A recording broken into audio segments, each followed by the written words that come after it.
Hi, I'm Carlton T. Clay, and you're watching KARLTON Says Live.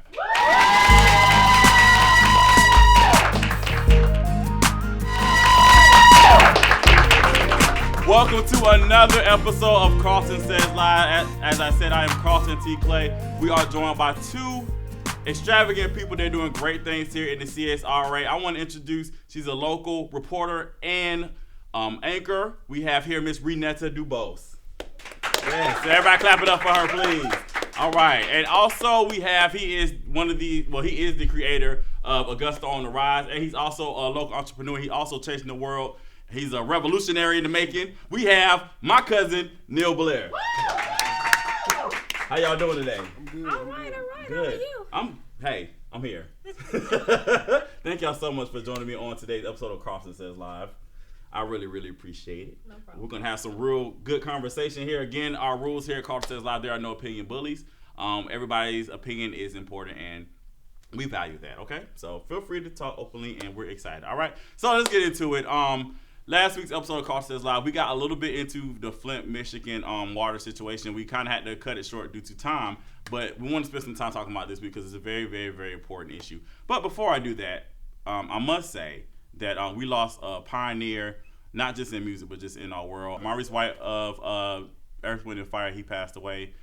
Sadly, he was dealing with Parkinson's disease. So we want to pray for his family and just keep everybody uplifted. And just, we lost somebody great in music. So the founder and as well as a member as well. Exactly. So definitely want to keep the family in our prayers. So yeah, what's your favorite Earth, Wind & Fire song? All of them. I have their best of album.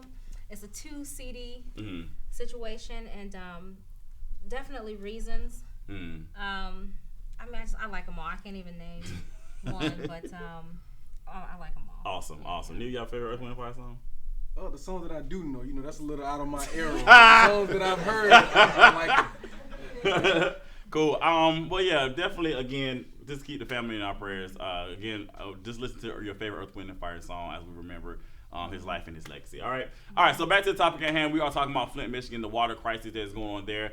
As a lot of you know, that there's no water, no usable water. It's brown. It's disgusting. People can't bathe. They can't drink. There are even babies that are using this water and they're getting sores and everything. So there's a big crisis going on. And the big question is why and what's going on and why is there anything being done to punish the people that are responsible for it? So Renata, I want to talk to you because I know last week we had our little audience thing, and you was in the audience, and we was going to get into Flint, but we didn't have enough time. So what are your opinions about what's going on in Flint, Michigan with this water crisis?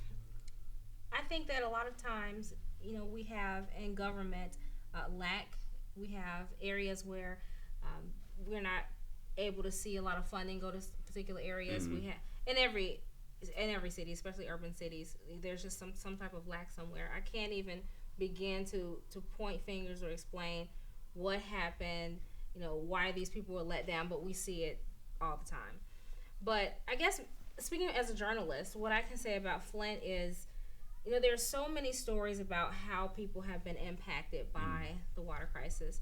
And the one that stuck out most to me was Russell Simmons went to speak with a mother, and she said that she had 2 children. One had lead poisoning, and she was taking her other child to be tested because he was just kind of sitting in one spot staring at the wall. Definitely the effects of whatever's in this water. And I've seen countless stories, but that one stood out to me as one that is really tragic. And I've seen where businesses have had to close because of it, and people are washing their clothes in this thing. But I can't explain what happened. I haven't been following Flint news long enough to really understand what happened. Right. But I know a lot of times, just in covering governments over the last decade, my career, I've seen where there are areas where there's just lack because we don't have enough money or whatever. We don't have someone checking up on it. I did see another photo as well where you saw one of the old water pipes, and it was just full of rust and whatever gets caked up on pipes. And then in the same shot, you could see a brand new pipe, and it was shiny and new, and what I can't imagine is why. Right. It's just the why of it all. Right. was it one person who thought the water tasted funny but didn't say anything? Was it another person who, saw that it looked funny but didn't say anything? Or was it, someone, some department was downsized and the person who was supposed to check, wasn't able to because they were downsized and they had to close up, shop there. So I can't say it enough. When we cut areas, make sure that we're not cutting something that's important. Right. To people, us, regular folk, make sure that when you see something, say something. That's why we need people engaged in government, engaged in, the political process, voting. Right. Because, we just don't have enough of those folks who are aware beyond themselves. We tend to think about our own lives. But, maybe there were signs, I'm sure. Right. But we missed them for whatever reason.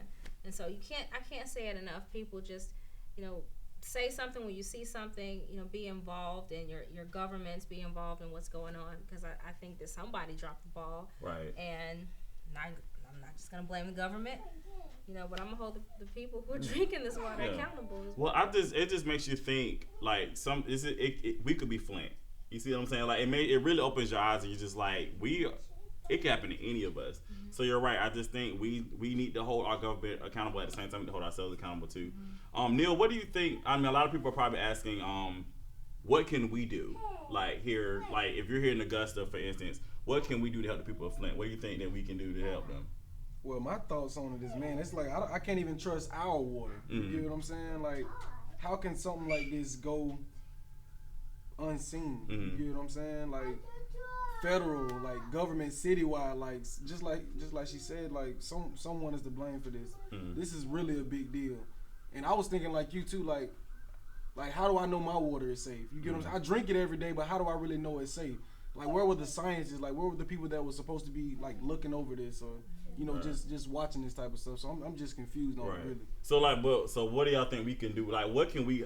Because they're looking for hope, and it's something a lot of people are wanting to do something, but they just don't know what to do. So what can we do to help? Carlton, I think we just have to pray, honestly, because do you understand how long this has been happening?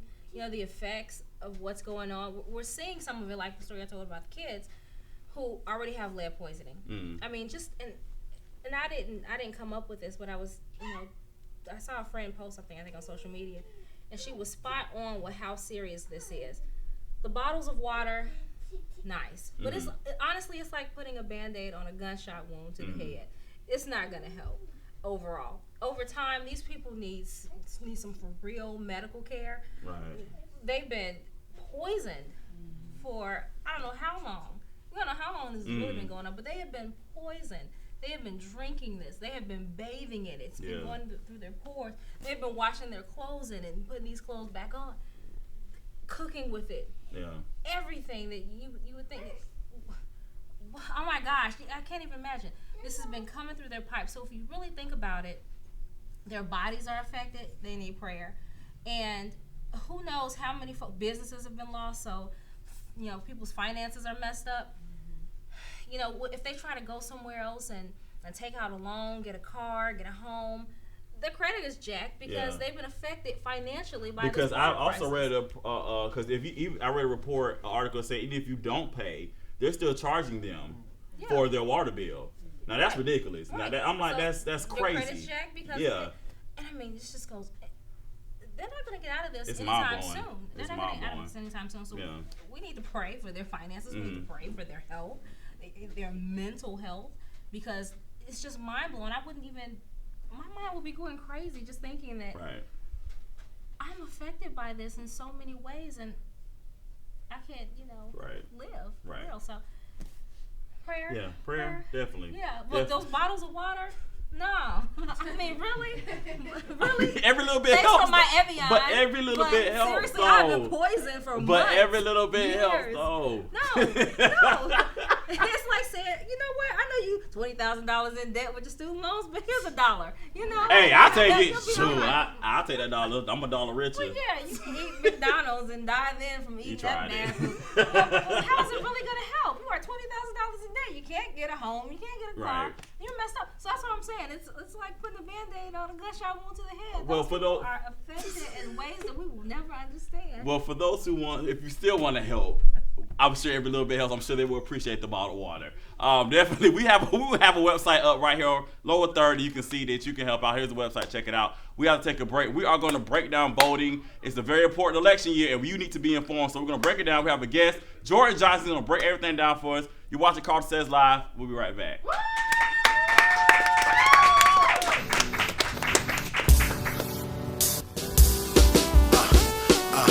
Yo, we in Augusta, Georgia, standing in the middle of a diamond, rhyming, punching our timing, cause no one's gonna give it to you if you just ask nice. I learned quickly that this game is cold as ice, so excuse me if I sound a little hoarse. I'm on top of this bird trying to build my front porch, cause home is where you make it, and there is no chasing me away while my stomach is aching, my guts are waking, and I'm about to drop a load, so hold your nose, cause homie, when I got to go, and I'm about to go in on my own soul. It's about time for me and these demons to go toe to toe. I'm sick of being controlled or fooled into being emo about something that I let go. So let's go back to the original origin of the situation. I see them hating, the way it got my heart racing, my mind pacing. It's unfair, but I can't change it, and to fight it would be time wasted. I let it creep up on me. Now it's time to face it, cause we are free beings with the power of choice, and we can conquer or devour anything with our voice. So think carefully, cause if you think about it, you'll speak carefully, and if you speak about it, then you should be about it. That's how trust is earned, and that's how you build a brick house. Hope your pigs learned. When you think you're getting over on your brothers, there's always a wolf waiting for his turn. Which reminds me of a poem that says, once more into the fray, until the last good fight that I'll ever know. I live and die on this day. I live and die on this day. My spidey sense of tingling with dreams and wishes that came forth and bitten me. Hanging by a thread on a web, I have been led on this path with a field goal that you kicking me. All right, welcome back to KARLTON Says Live. We are here with our special guest, our first guest of the night. We have Mr. Jordan Johnson. Thank you so much for coming. 2016 is a big election year. Of course, you guys know President Obama, who's been serving our country for 8 years as president. He will be stepping down. This is his last year, and we will be welcoming somebody else into the White House. But we need to break it all down before we go into those polls.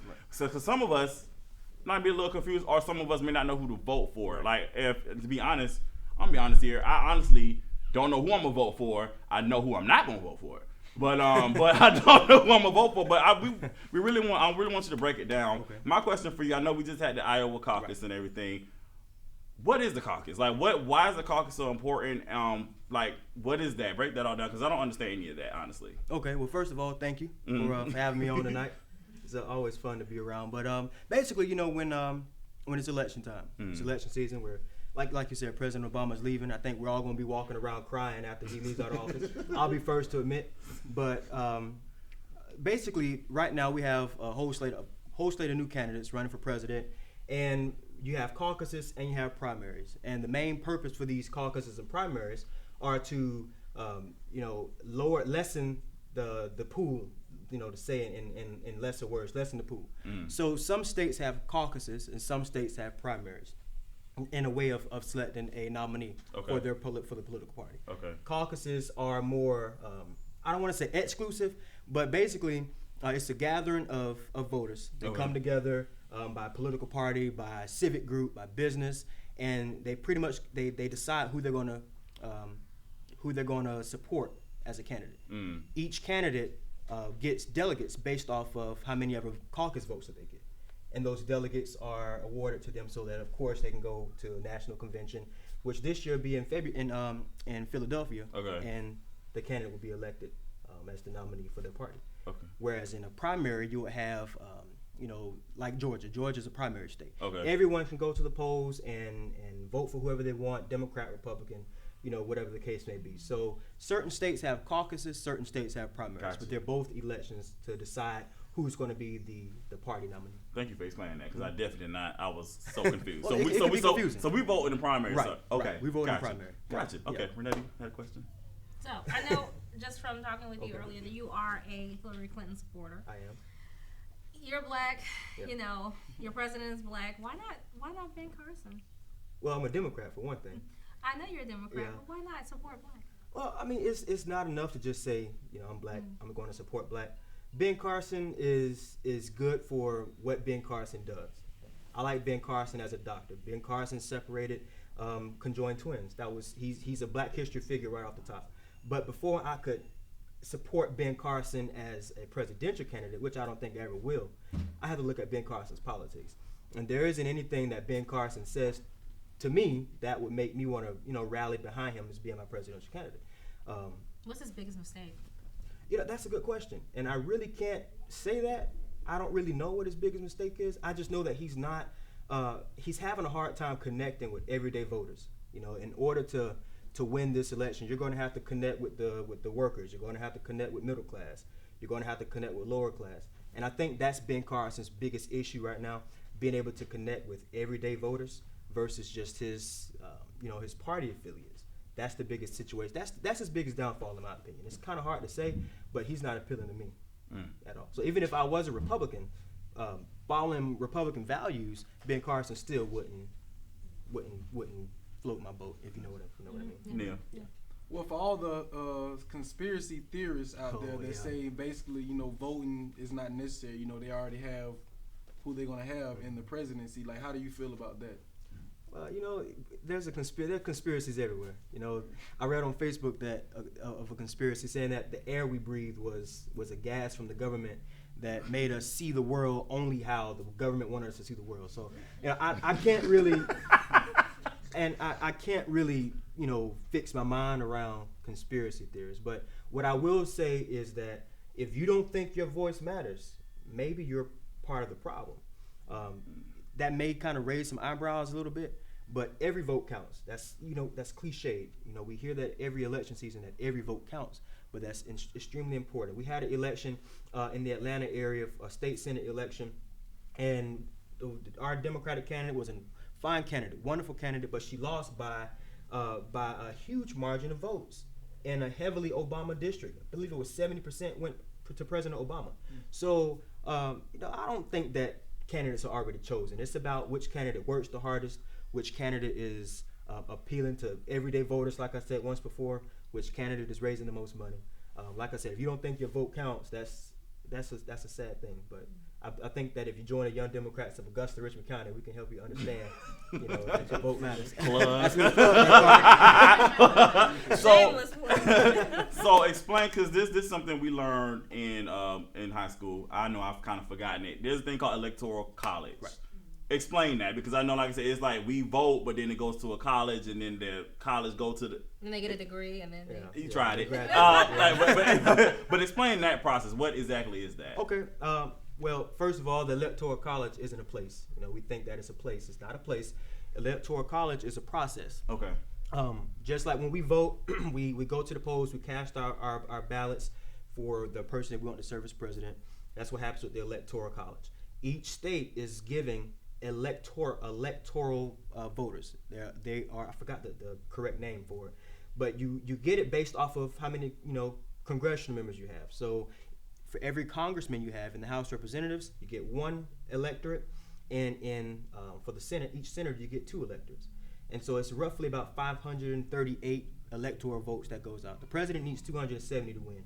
And the only way it was made that way was because our founding fathers, even though they were democratic, they believed in democracy, they didn't really have much faith in it because they knew that factions and special interests could get in the way.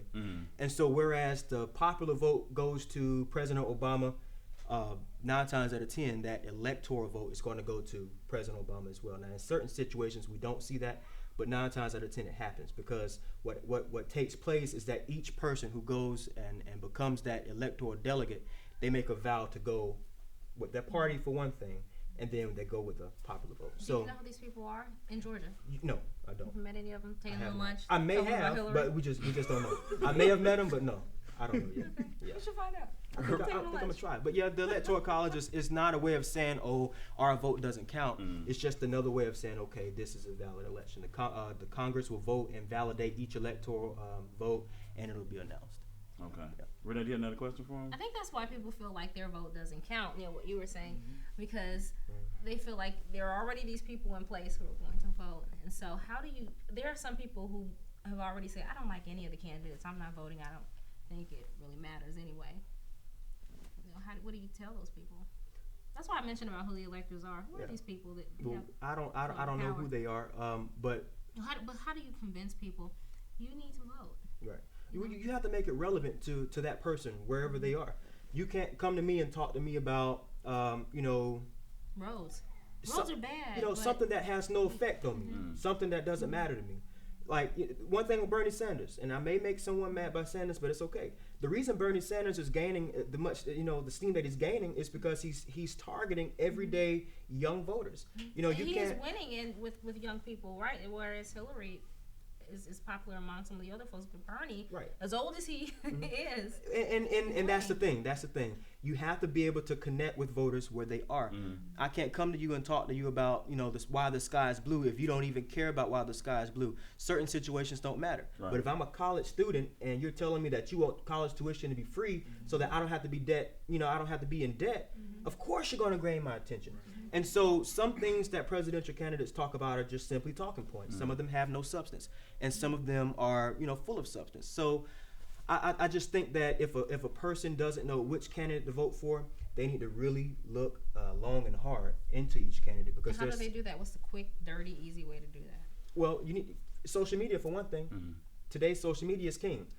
Social media and that candidate's website. Listen to whatever news circuit you want to listen to. But each candidate has a very specific message that they're trying to get out. The main part is getting it out in a way that every voter would be able to understand what you're saying, and you connecting with the voters that matters the most: young, college students, women, minorities. Now, if somebody has any more questions, and they want to reach out to you, how can they do so? Well, you can I'm gonna do a plug for the Young Democrats. Go ahead. Go to the Young Democrats of Augusta Richmond County's Facebook page. You'll see our email address, our website, phone numbers. The whole nine. Awesome. All right, Jordan, thank you so much for joining us today. All right, guys, we got more. Passion is in the building. We're going to talk to her, and she's going to perform. All right, you're watching KARLTON Says Live.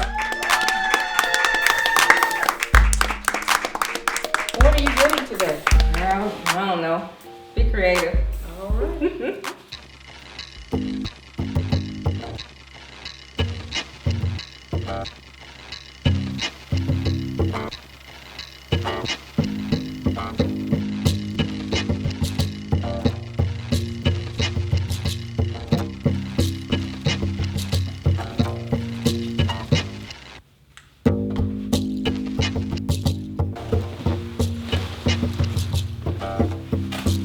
Thank you.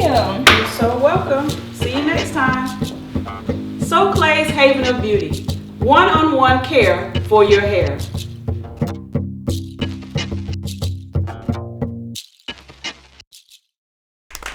Welcome back to KARLTON Says Live. This is our Ask the Audience segment, and I'm here with Miss Cassie. How are you doing today? Thank you so much for coming. Awesome. All right, you can ask Jordan your question. I'm an out-of-state student, and I would like to know how can I participate in voting. Okay, good question, Cassie. A couple ways you can do this. Number one, you can vote by absentee ballot. You can go down to your, I guess you're here in Richmond County. You can go down to the Richmond County Courthouse and request an absentee ballot.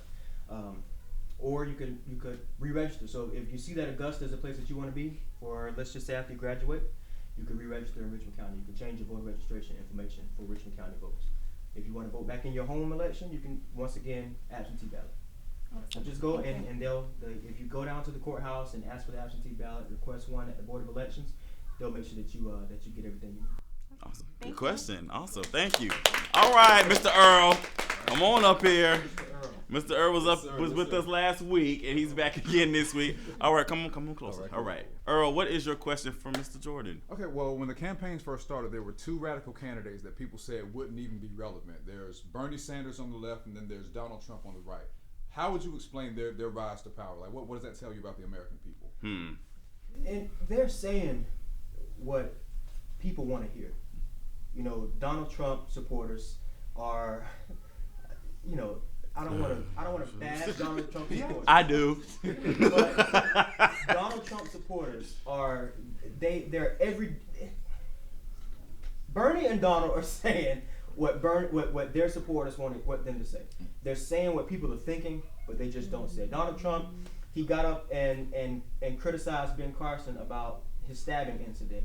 He got up and called Rosie O'Donnell, you know, one of the ugliest women he's ever seen.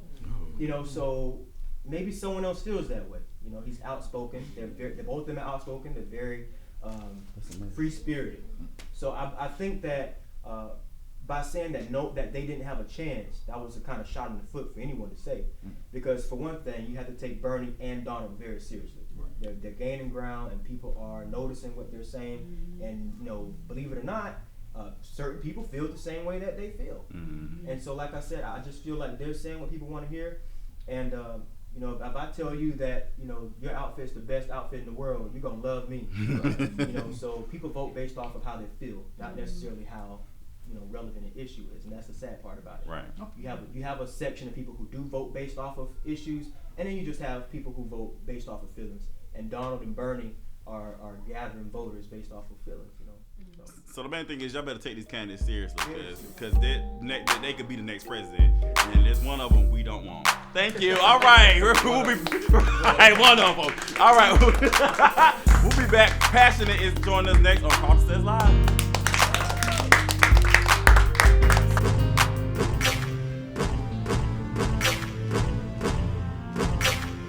What are you doing, Monkey Mark? I'm reading a book. What do you think I'm doing? Monkeys cannot read. Then how do I know this says Just One More Little Minute by Carlton J. Morris? Because they told you.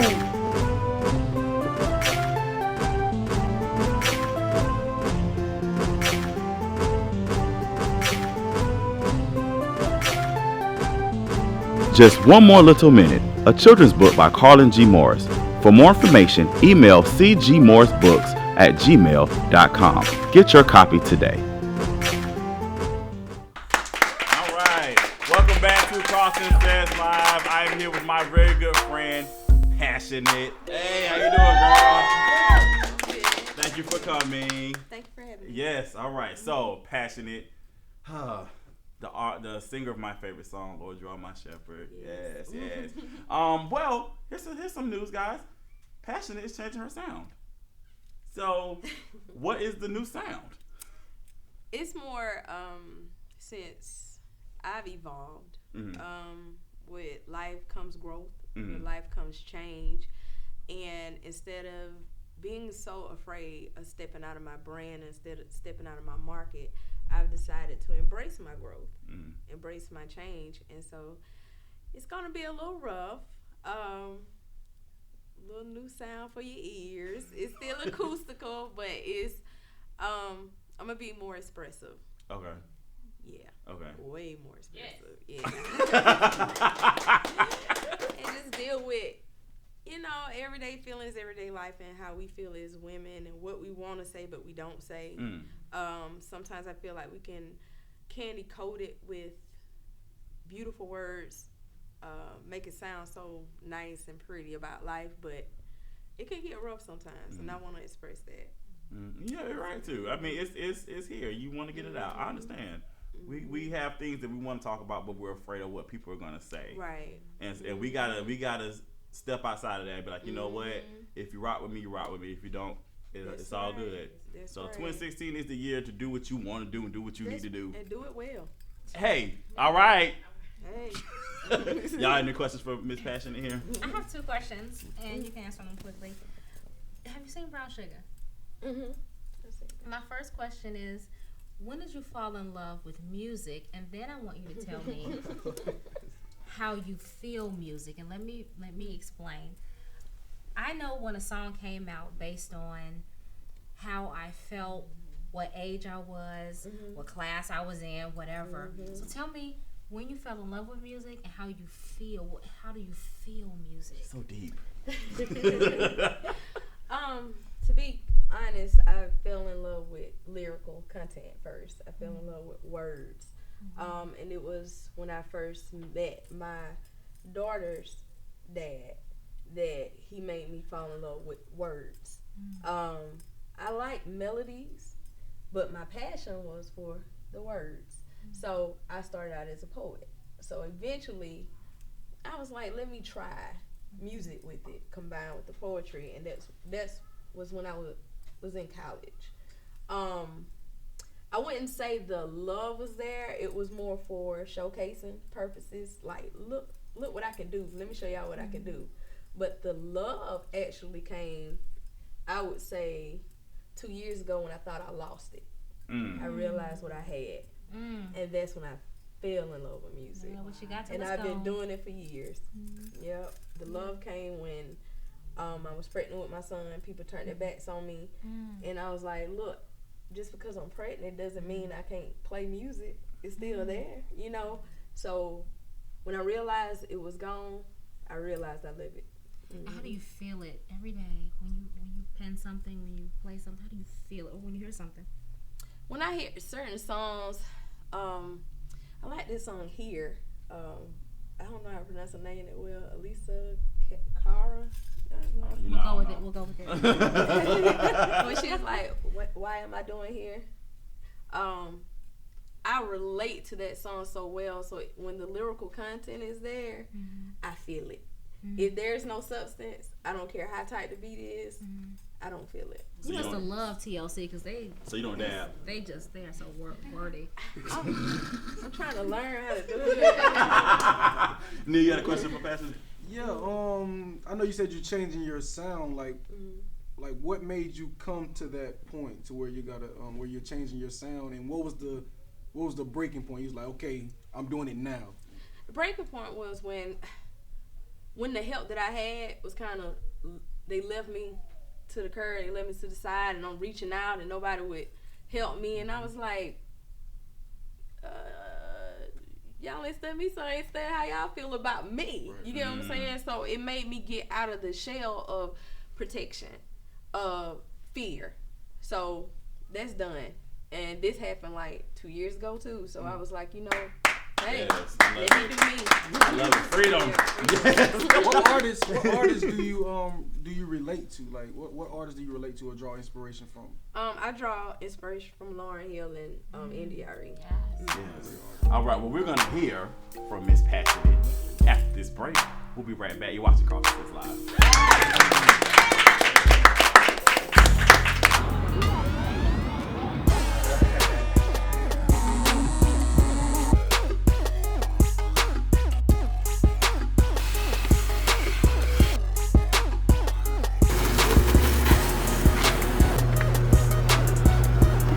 Welcome to the shop, a one-stop shop where you can get your hair cut, your hair done, your car detailed, some food, and a family atmosphere all in one place. Open 7 days a week, 2756 Milledgeville Road, Augusta, Georgia, across from JD Byrider. Come on down to the shop.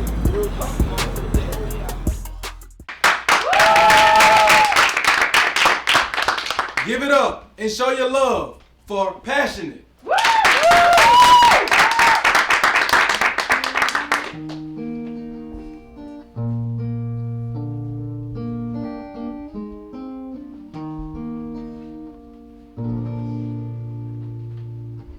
Rose-colored glasses blocked the light that I inherited. Saw the glitter and the shine, ignored what I was merited. Awarded for the agony and pain that I could share. Jumped on the stage and thought the people would be fair. I'm smiling on their faces while they trample on my words. While they acting as if the struggle was something they never heard. I loved it, the claps, the snaps, the lights, the love. My ego, it shined so bright. I ended up facing it when they turned their backs on me. Thrown from the glory of my own testimony. Self-destructive, wanting love anywhere I could find it. Even if it meant they didn't feel the same way as I did, but I loved it. And all that mattered was my heart. But my heart placed a pause on ascension from the start. Dissension was my friend, so I ended up falling. No stages, no lights, no management calling, but it's the price you pay when you think love is in the crowd. But the truest love is within and it's whispering out loud. But the truest love is within and it's whispering out loud. Yeah. It's a cold, cold world outside of your door.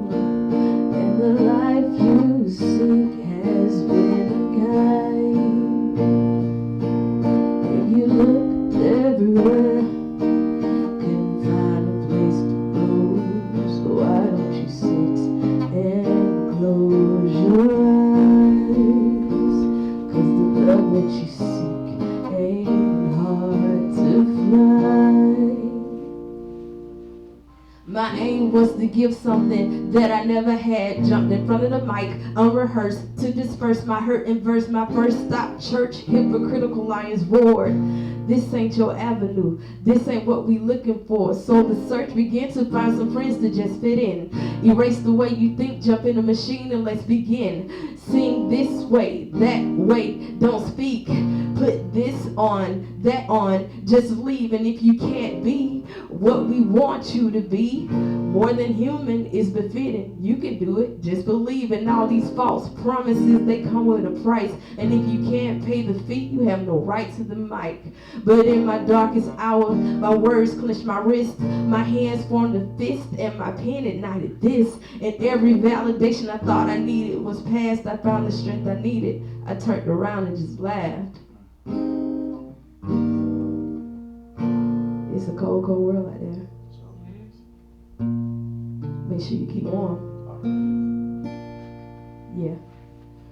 It's a cold, cold world outside of your door, and the warmth you seek has been kind, and you looked everywhere, couldn't find a place to go, so why don't you sit and close your eyes, 'cause the love that you seek ain't hard to find. It's inside of you, every little thing that you need. Yeah. It's inside of you, every little thing that you need to succeed. So if you have to fight, just fight harder. And if you have to be, just be stronger. It's inside of you. It's a cold, cold world outside your door, and the warmth you seek has been kind, and you looked everywhere, can't find a place to go, so why don't you sit and close your eyes, 'cause the love that you seek is not hard to find. It's inside of you. Yeah. All right.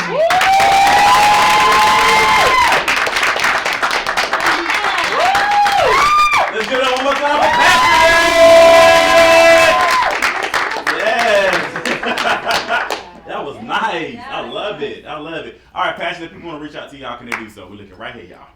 You can find me on Facebook, facebook.com/passionately inclined. You can find me on Twitter, This Is Passionate, DISIS Passionate. And you can find me on Instagram, singer-songwriter Passionate. Awesome, awesome. All right, guys. Thank y'all so much. Another great episode. KARLTON Says Live. Thank y'all so much for joining us. We'll see y'all next week. Be easy.